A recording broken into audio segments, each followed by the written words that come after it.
Touch Bar people are in trouble, aren't they? The Touch Bar's shivering in its little boots right now because it's thinking, I'm in danger! And we've seen it go away on the rest of the MacBook Pro lineup, and of course now, the 13-inch model is just kind of awkwardly sitting there, pending its doom. So today we're talking about what Apple might have in store for it in a future generation upgrade next year, and some reaffirmation we got from Mark Gurman on its existence. Let's begin.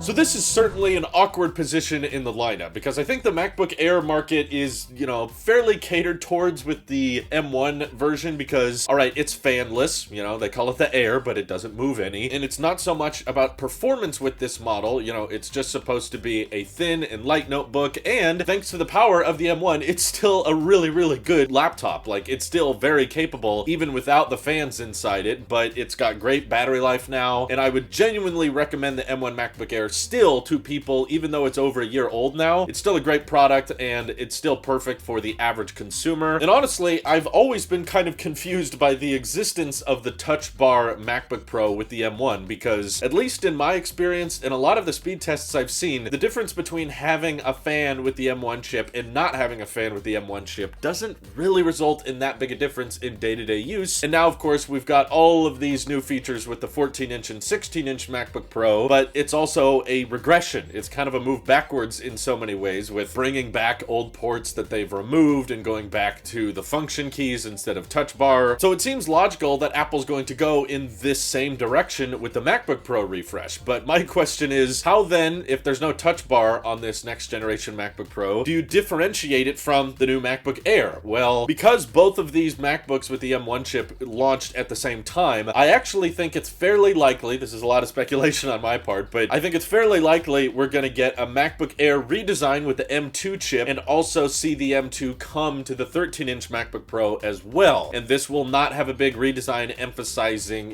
thinness and lightness, which is what we've heard about this next generation MacBook Air, that it would be even thinner and lighter. It would ditch the wedge design of the M1 MacBook Air, and it would likely have thinner bezels, and even reports saying it would have mini LED, which makes me wonder if mini LED is also planned for this 13-inch MacBook Pro. But the Air is rumored to get, more colorful designs as well as MagSafe, but that's about it in regards to new ports. I think that there's actually a decent opportunity for the MacBook Pro refresh to retain, a bit of its chonkness, retain a bit of its thickness, probably even reuse that same aluminum tapered design that makes it look a lot thinner than it actually is, and not adopt the exact same design language as the 14-inch and 16-inch MacBook Pros, however, likely gain a lot of that I/O that it originally had lost. So MagSafe 3 seems to be a standard thing. It's rumored to be coming to the Air. It's already on the higher end Pros, so they'll probably, of course, bring it to the 13-inch Pro. But I think that 13-inch Pro could also gain the SD card slot and the HDMI ports. And if the M2 MacBook Air is getting mini LED, I don't see why the 13-inch MacBook Pro can't get the same thing, just without the bigger emphasis on portability. So the thickness here will be much larger. It will still be rocking fans, although it might just be one, and it will likely also be rocking a bigger battery than the M2 MacBook Air. So I think that you can kind of echo their current existence in the lineup with, the Air is pretty capable and pretty powerful, but then the Pro gives you a little bit more battery life and just a slight edge in performance thanks to that cooling system built in. Although now you're going to have one less disadvantage, because I have a hard time believing the Touch Bar is sticking around. Yes, there's a little sliver of hope in me that wishes Apple would just keep the Touch Bar around on only the 13-inch MacBook Pro and just not have it on anything else. Yeah,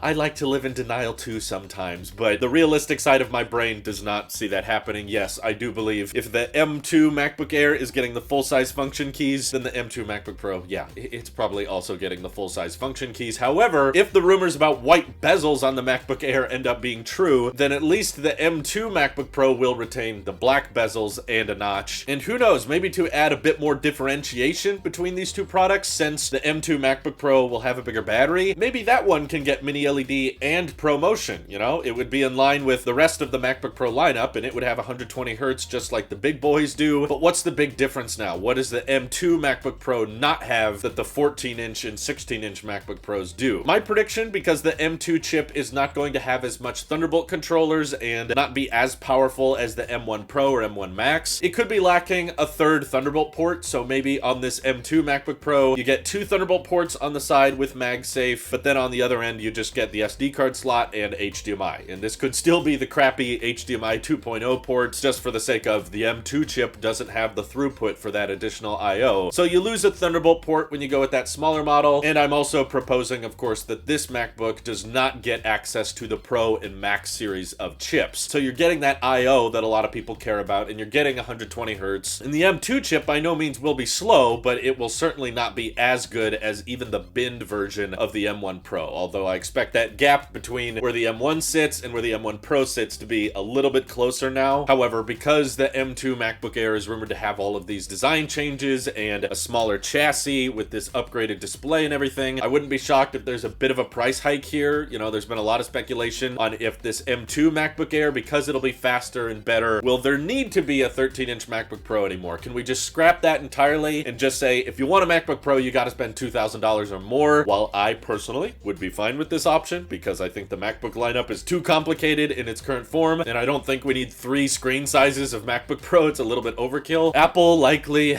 wants to have, you know, an entry-level MacBook Pro option. As Mark Gurman talked about in his latest Power On newsletter, they still expect an entry-level MacBook Pro refresh in 2022. So that's why we're talking about this today, because Gurman's got a pretty reputable track record, and I do think that Apple wants to have an entry-level option that's not as expensive as the 14-inch and 16-inch MacBooks, just so that people who want a Pro laptop, but they don't really need that much, have something to buy. But honestly, I think bringing some of that legacy I/O to a more affordable Mac that just compromises in a couple ways would likely end up being pretty popular. I still think the MacBook Air will be the best seller by far, but in regards to the Pro lineup, the M1 Pro and M1 Max, as great as they are, and as much as I appreciate mine, they are probably overkill for the vast majority of consumers, but that's okay, right? That's why they're called pros. But you know, there's a growing number of prosumers out there that really don't even need the power of the M1 Pro or M1 Max, and I think the M2 chip, which is rumored to be same number of high performance cores, same number of high efficiency cores, just a bigger emphasis on the internal GPU, maybe rocking 9 to 10 cores instead of 7 or 8, which is what the current M1 offers. It may be a more efficient chip, and those individual cores will be faster, so this will still be an upgrade, but hopefully more affordable to mass produce so that Apple can sell this MacBook Pro, I don't know, maybe around $1,500 or $1,400, just because of all of the upgrades with likely the mini LED display and the additional ports and maybe the redesigned battery. All of that stuff could drive the price up a bit, and that's also just because I'm expecting the M2 MacBook Air to get a bit of a price hike. Maybe it starts at $1,100 or $1,200, so we need a little bit of a gap between the Airs and the Pros, but I also have a feeling that the Air is going to take the cake for most people, even if it's just a 60 hertz display and it's colorful, so that makes pros not want it, and they'll spend the extra money just to get, you know, a more professional color like gray and silver, because I'm a man who needs to get work done on my computer. The difference in titles is negligible right now. Like, I honestly think anything you can really do with an M1 MacBook Pro, you can basically do with an M1 MacBook Air, but there's people that are just like, no, I'm a professional, I can't buy a MacBook Air, that means I'm not a pro. Do they get really much more other than the touch bar and a little bit extra battery life? Not really, but people like that term pro. People will spend extra money to just make sure they get a Mac that has the word pro in it. So I think Apple knows that, and that's why I think a $1,400 or $1,500 M2 MacBook Pro with no touch bar, but still an HDMI port, SD card slot, only 2 Thunderbolt ports though, would kind of make sense in the lineup. And yes, I still think it could adopt mini LED, maybe not 120 hertz, depending on how expensive it is to make displays that can have that. But if the MacBook Air is getting mini LED, I see no reason as to why the 13-inch Pro shouldn't. But what do you guys think Apple should do with the next 13-inch MacBook Pro? Does it make sense to have that in the lineup as a cheaper option, or do you think they should scrap this option entirely like me? Feel free to let me know down in the comments below. This is your Apple Sheep here. I'll see you all in the next one.